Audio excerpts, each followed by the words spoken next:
Today we would like to look at the problems of immediate post-war period in Europe after the First World War. The Treaty of Versailles had redrawn the political map of Europe, but it seemed that it created more problems than it had been able to solve. The old multi-ethnic empires were broken up, and its place small independent states emerged. The new and smaller states, it was expected, would fulfill the nationalist aspirations of the nationalist or ethnic minorities.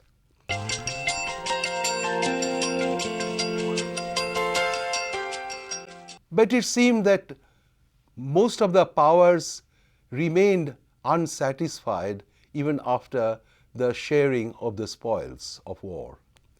Italy, for example, who had switched sides after the war had started, was deeply disappointed that she was not given what she had been promised earlier.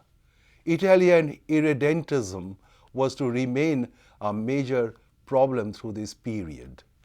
Gabriele D'Annunzio, in fact, led a march to a place called Fiume, over which Italy had been in conflict over the newly born state of Yugoslavia, and this did create a minor flutter.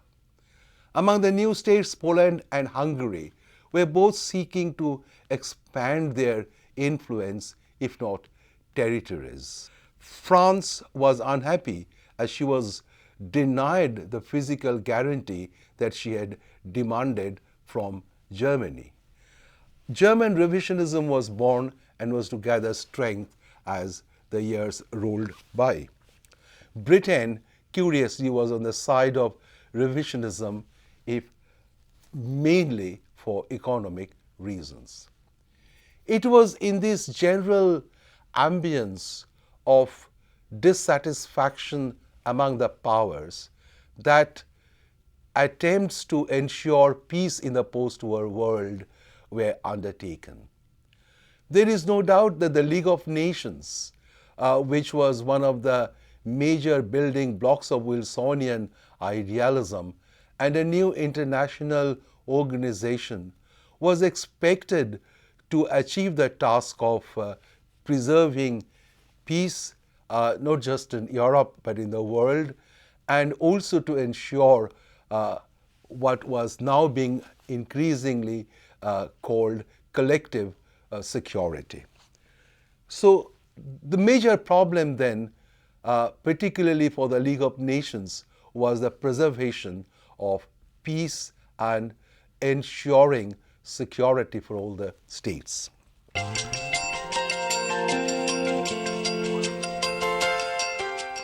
A second related problem was that of reparations. Germany was apportioned the blame for having caused the war and damage to the civilian populations and was expected to pay reparations. The amount was to be determined by a reparations commission, and the modalities of payment were to be determined later. But this was to create a problem which was not open to easy solutions.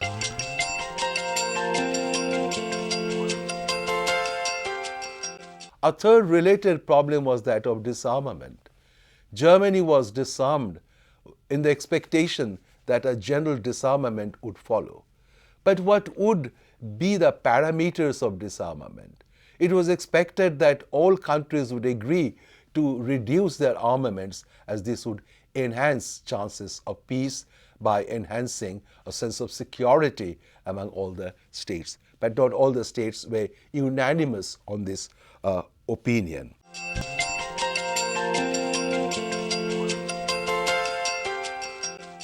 And a final, another major problem was that of social and economic reconstruction in Europe that was devastated by war. Yet, in spite of all these problems, at the end of the war, of the decade of the 1920s, war was by no means the only option. There was some restoration of economic health, particularly in Germany.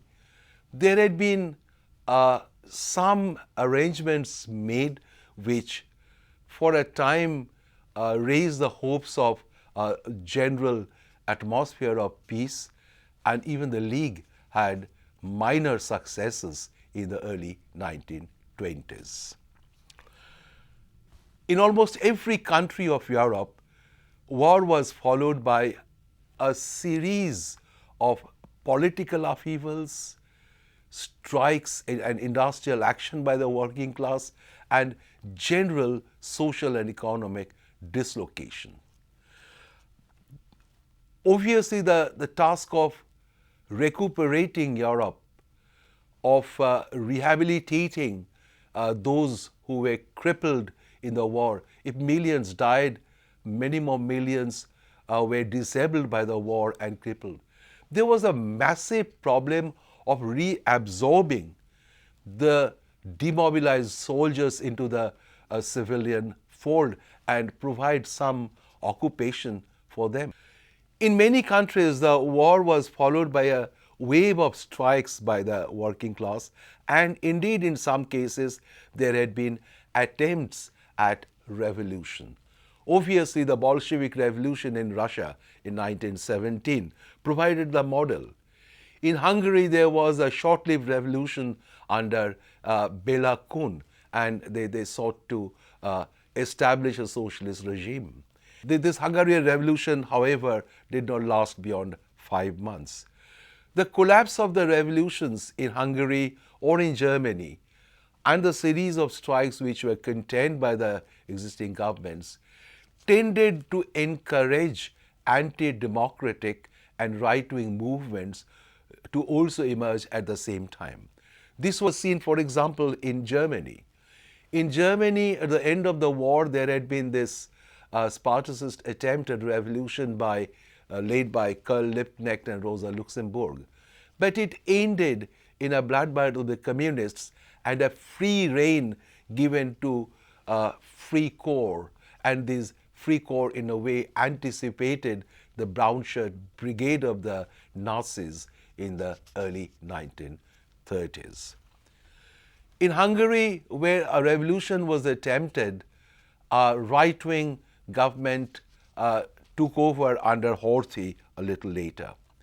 In Romania and Yugoslavia, there was an authoritarian monarchy established.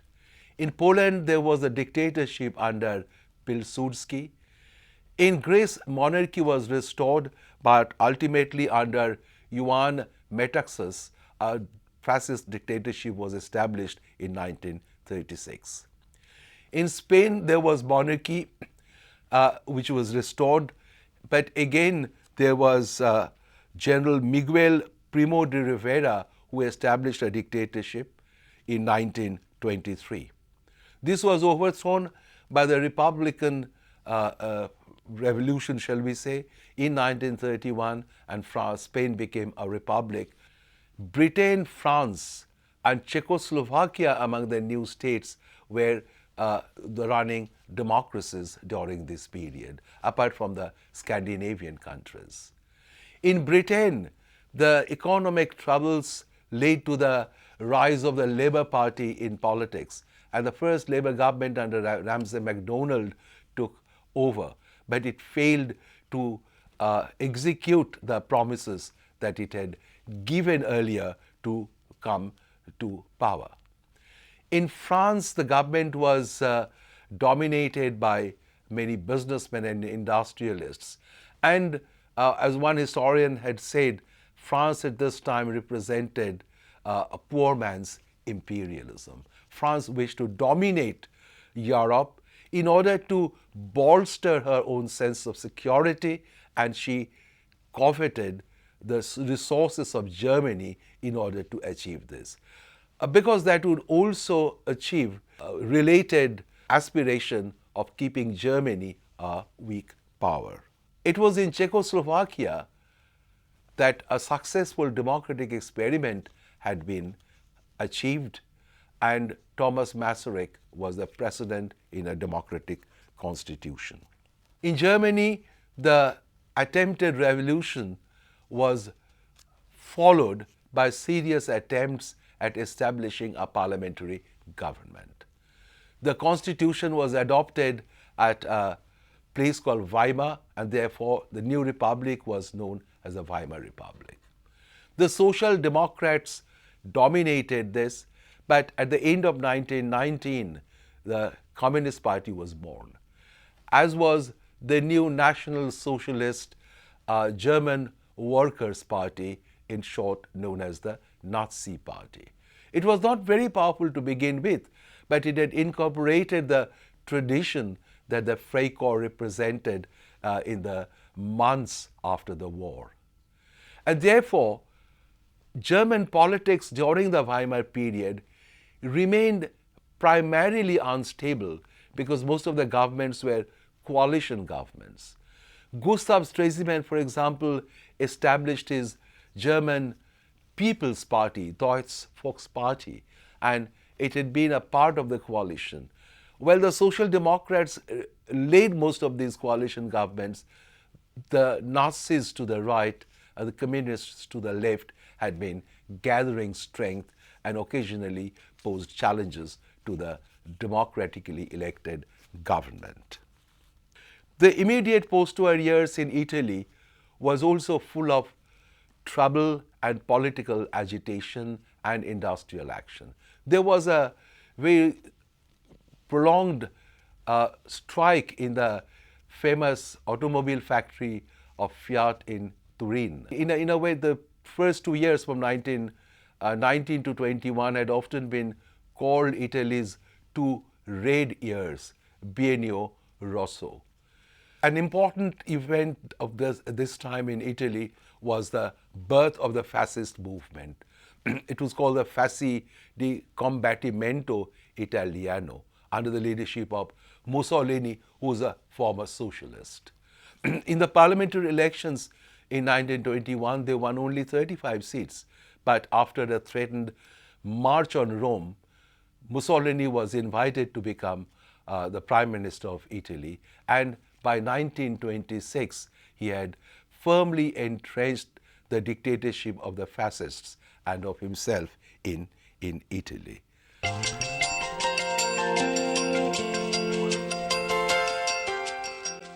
Now, it was in this kind of a political scenario that attempts to establish peace and security must be seen. The concept of collective security was relatively new, and the assumption was that if the countries collectively ensured each other's security, then the chances of peace would be much brighter.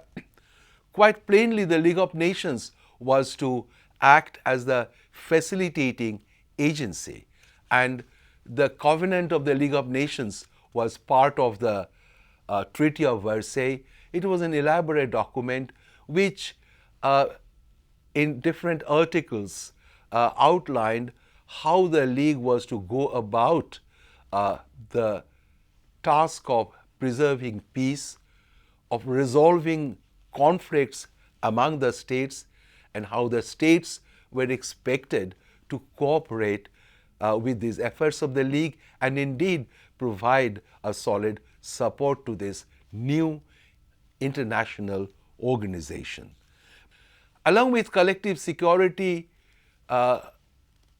came the question of disarmament.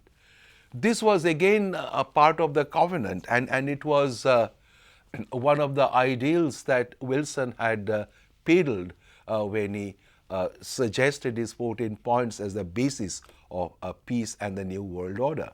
Article 8 of the covenant said that all the states will agree to reduce their armaments to the lowest point consistent with national safety. And this is where the catch lay. Security and disarmament appear to represent a paradoxical situation. Well, one group of states, led by France, argued that people or countries arm because they feel insecure. Therefore, enhanced security will lead to disarmament. Another set of countries in which Britain was also there argued that it is armaments and the armaments race that produces insecurity. Finally, however, this conundrum between security and disarmament could hardly be resolved. For countries could never evolve a consensus as to what constituted the lowest point of disarmament that was consistent with national safety or security. France's quest for security, E.H. Carr famously said many years before, was the single most persistent factor in international relations between the two world wars in Europe.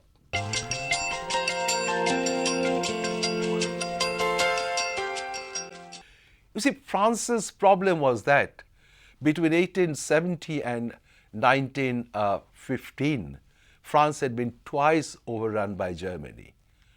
So when France won or emerged on the side of the victors in 1919, she was very keen to achieve a kind of a permanent inoculation, as it were, against German aggression in the future.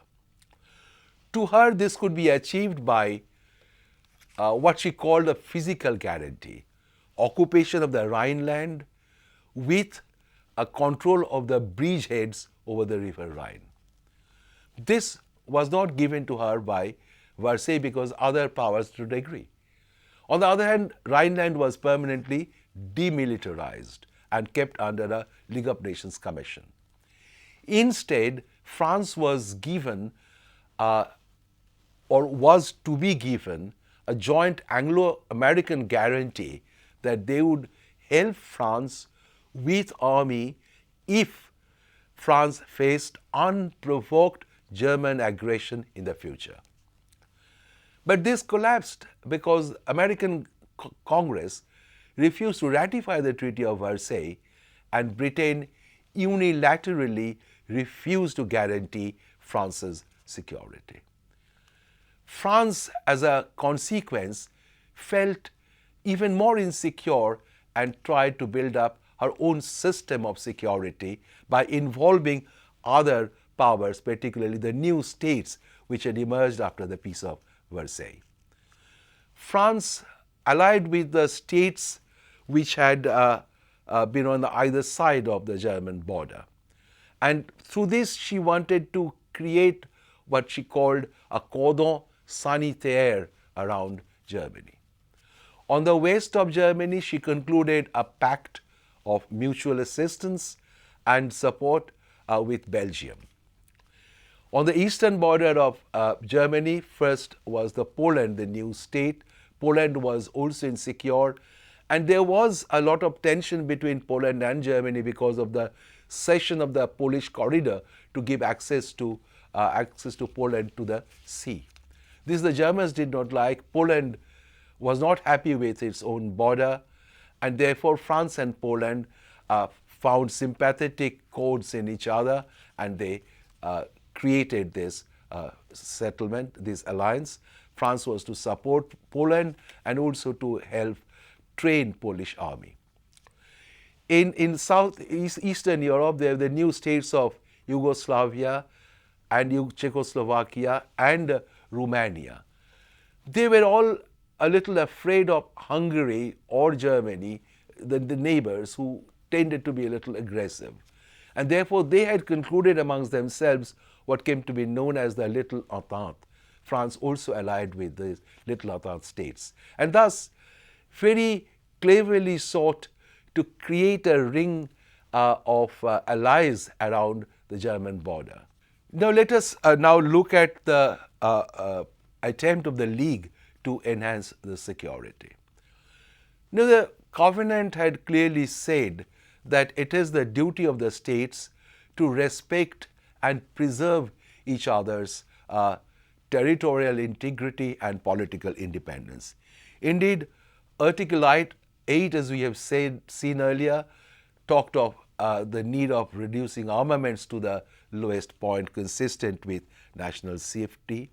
Article 10 said that all members collectively undertake to respect and preserve as against external aggression the existing political independence and territorial integrity of all the states, which meant that if the states collectively guarantee the integrity of each and every state, then there is obviously a better chance of security against unprovoked aggression. The Covenant did not stop here. What if there is aggression? The League must take action. If a case was reported to the League Council will discuss it, then referred to the Assembly, and a decision would be taken. And if the aggressor is identified, then the League will undertake sanctions against it. Article 16 and 17 provided for sanctions, but we must hasten to add that the sanctions were entirely of a recommendatory nature. There was no obligation on the part of the member states to participate in these sanctions. And the sanctions were not militarily enforceable either. Now, it was widely seen after 1919, after the League started functioning, that the Covenant contained gaps, and through these gaps there could be perfectly legal war. For example, if a dispute between two states was referred to the League, and the League failed to take any action within a stipulated period, then these countries could go to war and it would be a perfectly legal war. Secondly, if a conflict or a dispute between states affected or belonged to what one of them might claim to be an internal matter of the state, the League had no right to interfere there. Now, members were talking about this in the League sessions, and in the early 1920s, League first tried to make a temporary mixed commission which tried to mix the concerns for security and disarmament by trying to create a timetable for disarmament as well. But the most significant one was the Protocol for the Pacific Settlement of International Disputes, popularly known as the Geneva Protocol, mooted in the League of 1923 and adopted in 1924. It suggested that the gaps must be closed by suggesting that even if the League Council fails to take any decision with regard to a dispute between two states, no state would be at liberty to go to war. All disputes of a legal nature must be referred to the Permanent Court of International Justice. Others must be referred to a process of compulsory arbitration. But while France and her friends were very keen on the Geneva Protocol, Britain, her dominions, and the Scandinavian states were reluctant to undertake any further action. So nothing happened, but the Permanent Court of International Justice and the International Labour Organizations were two very important wings of the Labour government. The reparations produced a tremendous problem. How could Germany pay? German economy was in absolute doldrums. And you know, I give you a table of German US dollar versus German mark. There was a fantastic, unimaginative inflation in Germany. In July 1914, one US dollar was equivalent to 4.25 Deutsche Mark, German mark. In January 1919, $1 is equal to 8.9 mark. By January 1921, it became 64.9 mark. In January 1923, it was 17,972 mark. And by September 1923, $1 US was equivalent to 98 million German marks. So, you know, the story was that earlier people carried money in the pocket and the goods one bought in a bag. But later, one carried the money in a bag and took the good that one bought with that in his pocket. There is a photograph of a lady in the kitchen putting the German mark in the oven, using this as fuel, and it was not worth anything. But there were attempts to do this. First, the Deuss Committee in 1924, which decided to pump in a whole lot of money into German economy so that German economy recovered, and that was done quickly. The reparation amount was reduced, but even after this, Germany did not pay much. The Young Committee in 1920 reduced the amount even further, but actually, after the rise of Hitler, Germany repudiated all her dates. Another major factor during this period, a factor of hope, was the Locarno Pact between Germany and France. Gustav Stresemann, who was a long-term foreign minister, was a statesman with a vision, and he worked for closer German-French collaboration, or at least negotiation. All this resulted in the Locarno Pact of 1925. Germany accepted her frontier with France and Belgium as final, but she did not accept her frontier with Poland as final. But as a result of this, within the Locarno, England and Italy were called in as additional guarantors, and Germany signed arbitration treaties with Poland and Czechoslovakia, two French allies with whom Germany shared a common border. Locarno did enhance chances of peace. As Austen Chamberlain of England had said, it was the real dividing line between the years of war and the years of peace.